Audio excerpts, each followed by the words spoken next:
My husband suddenly told me to leave our house because my parents live there. I was surprised and confused. He threatened divorce if I argued. Lately, he'd been distant, and I had my own complaints. I pay all the living expenses, $1,800 a month, but he seemed to forget that. I couldn't believe he wanted me out. He said his parents wouldn't be comfortable with me there. I didn't understand, but agreed to leave and take my things. He was happy when I agreed and left. I called a resale shop right away. My name's Emily. I live with my husband, Robert, who's a bit older than me. We met through friends and hit it off right away. One day, we hung out together and Robert mentioned he wanted to be a voice actor. His voice was really nice and I liked listening to him. We swapped numbers and decided to spend more time together. Eventually, we started dating without really talking about it. I was young and just out of college, so maybe I liked the idea of being with someone older and more experienced. It felt like a grown-up romance to me. My best friend Ashley was worried about me dating someone 5 years older than me. But I told her it was okay because lots of people have relationships with an age gap these days. I really liked Robert, and he liked me too, so I wasn't concerned. After dating for about 3 years, Robert brought up the idea of getting married. I'd already told my parents about him, including the age difference, so they were curious to meet him. With all this talk, I wondered when he'd propose. He ended up popping the question during one of our relaxed hangouts at my apartment. It wasn't the most romantic setting, but it felt like Robert, and I was happy with it. When Robert proposed, I said, "Sure, let's get married." It was a bit casual, maybe for both of us.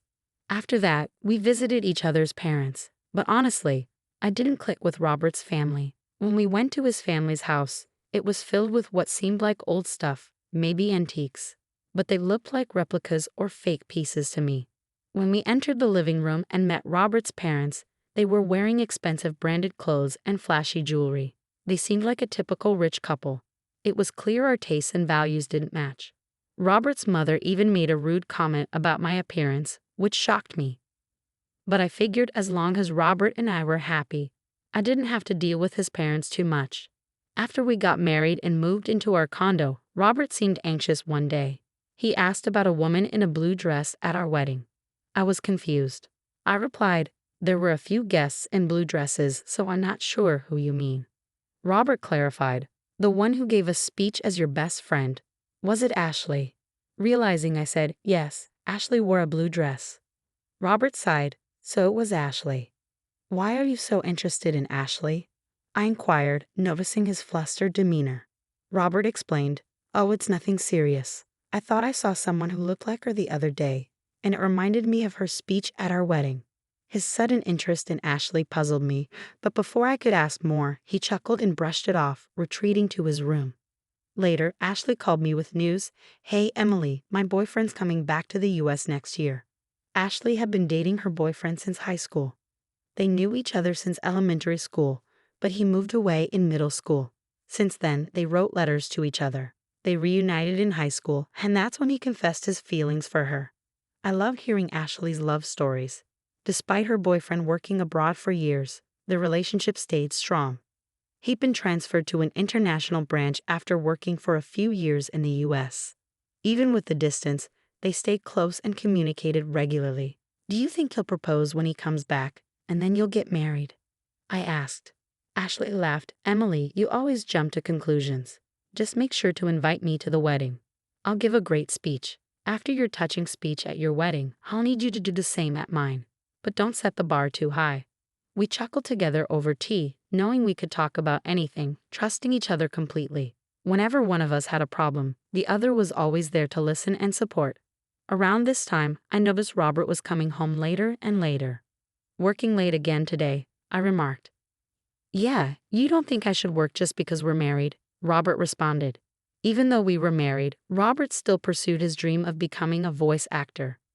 He worked part-time jobs to support his studies, but didn't see immediate results. All the money he earned went into his voice acting classes, so I covered our living expenses. Because of this, we couldn't say much together. After a while, I realized Robert wasn't willing to give up on his dream for our family's sake. I couldn't shake off my worries about Robert working so much overtime. His long hours added to my concerns. "Hey, it seems like you've been working a lot lately. Aren't they making you do too much overtime, especially for a part-time job? I voiced my worry. I've got it under control. More money never hurts. Just focus on yourself, Robert replied sharply, shutting down the conversation. By this point, Robert had stopped using my name and only referred to me as you. When we got married, I thought he'd speak to me kindly and often, but after the wedding, his words became harsh most of the time. His once gentle, deep voice now sounded rough, likely from drinking too much. Aspiring voice actors need healthy throats, so I worried about his well-being, but he didn't seem to care. Gradually, he started avoiding me, even ignoring me at home. That's when Ashley called, wanting to talk. Since I had my own worries, I suggested meeting up. We chose a karaoke booth to chat privately. Ashley seemed cautious, picking a room where she could see the staff from the door. Why did you choose this room specifically? I asked. Yes, I chose this spot because I wanted the staff to keep an eye out for any suspicious individuals lurking nearby. Ashley explained. Suspicious person. Is that related to what you wanted to talk about? I asked. Ashley nodded, explaining that she felt like someone had been following her since she quit her job a month ago. Even on her days off, she sensed someone trailing her. She chose a room where the staff could easily see to prevent the person from eavesdropping on our conversation. Have you spoken to the police about this? I inquired. I tried, but since there's no actual contact, they can't do much. What about your boyfriend? He's coming back in a month. I thought I'd discuss it with him too, but I wanted to first talk to you. Someone close by, Ashley explained. Ashley hadn't seen her stalker clearly because she was too scared. She didn't know if it was a man or a woman.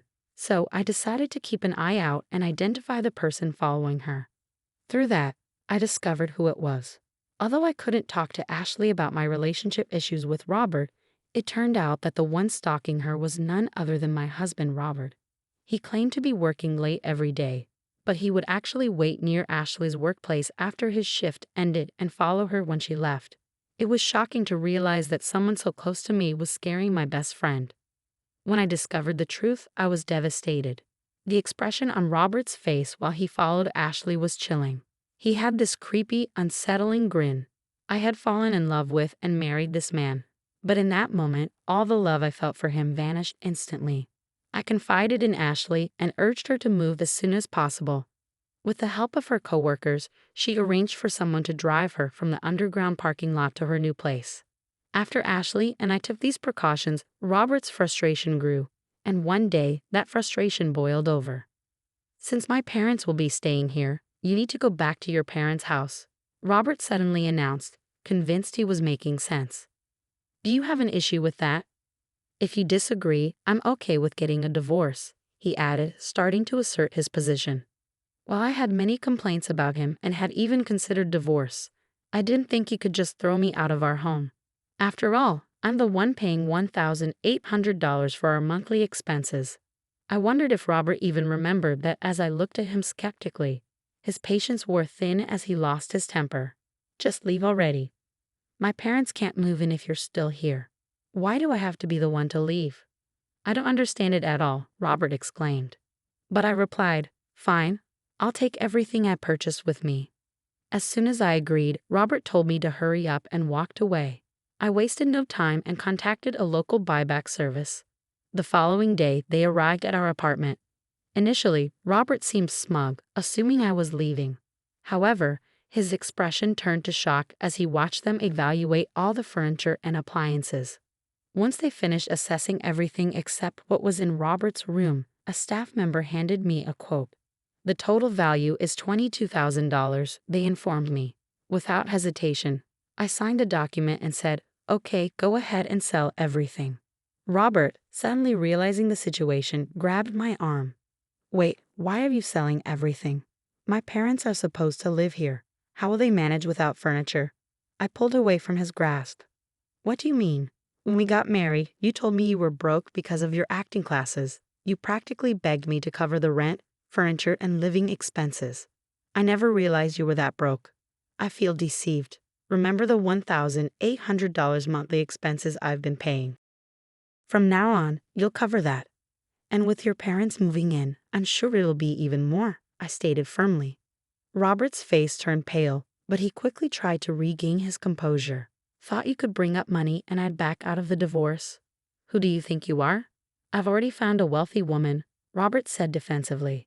As I processed Robert's revelation about his close relationship with a wealthy woman, it dawned on me that he might have been referring to his stalker-like behavior towards Ashley. If that was his idea of being close, then Robert was seriously deluded. Ashley indeed came from a wealthy family. Her grandfather was a successful businessman, and her father now runs the family business. Ashley was the epitome of a perfect heiress, yet she never flaunted her wealth. She lived modestly like me and our friends, and nobody judged her based on her family's money. It seems Robert had learned about Ashley's affluent background and decided she'd be a better match for him. Could he really believe that wealth determined someone's worth, especially when it came to marriage? That thought infuriated me. However, I knew Ashley would never consider marrying Robert. Ashley's longtime boyfriend, whom she's been with since high school, is returning to the States soon. They'll probably get married, I stated. Robert was stunned to hear that he wasn't considered close to Ashley and that she found his behavior creepy. But I always walked Ashley home, he insisted. You should consider yourself lucky you weren't reported to the police, I retorted. But I didn't know she had a boyfriend. He's been abroad, Robert protested. They've been pen pals since elementary school and apparently talk almost every day. And unlike you, who's only been working part-time jobs, her boyfriend is a successful man recognized even by her father, I asserted firmly. Robert looked defeated as I spoke. Once the buyback workers had taken all the furniture and appliances, he seemed to regain some composure. I guess you're all I have left. You'll support my dream of becoming a voice actor forever, right? He asked, trying to strike a charming pose. I gave him a cold stare and replied, "Excuse me. I've already visited a divorce lawyer and started the process. Let's communicate through our attorneys from now on." Perhaps thinking I still harbored feelings for him, Robert clung to my waist. "Don't say things like that. Haven't we been getting along all this time?" he pleaded. "Getting along? Ever since you found out about my best friend Ashley being a wealthy heiress, you've been distant and started hanging around her. I realized marrying you was a mistake right after I said I do, I declared." Robert broke down in tears, behaving like a little boy despite being older than me by 5 years. Seeing him cry like a child only made my already diminishing affection for him plummet even further. "I can't stand being in the same room with you anymore. Just stop it. Oh, and by the way, I informed your uncle, who owns this apartment we're renting, about our divorce," I added. "My uncle? You know he's strict, right?" Robert exclaimed. "Well, I've been covering all the rent and living expenses until now. So when I mentioned that you might struggle to afford it if I leave, he said he'd find work for you. That also means I won't be able to continue my voice acting studies," I explained. "You hardly ever practice anyway. Maybe it's time to face reality. And if you try to approach Ashley again, I'll report you to the police right away." "Goodbye," I stated firmly. I left the house with a firm resolve to never look back. My immediate plan was to return to my parents' house. But I also considered finding a new place closer to my job if the opportunity arose. As for Robert, it appeared his uncle followed through on his promise and found him a job at his company. Soon after, Robert's parents, who had been planning to rely on their son's marriage to the wealthy heiress, also moved into the apartment and began working for the uncle's company. It seemed like taking advantage of others ran in the family. I felt relieved to have escaped from such a toxic environment. While age difference didn't matter much to me, I realized the importance of choosing my next partner more carefully. On a brighter note, after everything with Robert had settled, I received a wedding invitation from Ashley herself. She introduced me to her longtime boyfriend, and I genuinely wished them all the happiness in the world. While my first marriage didn't work out, I hoped that Ashley's marriage would be a lasting and happy one for many years to come.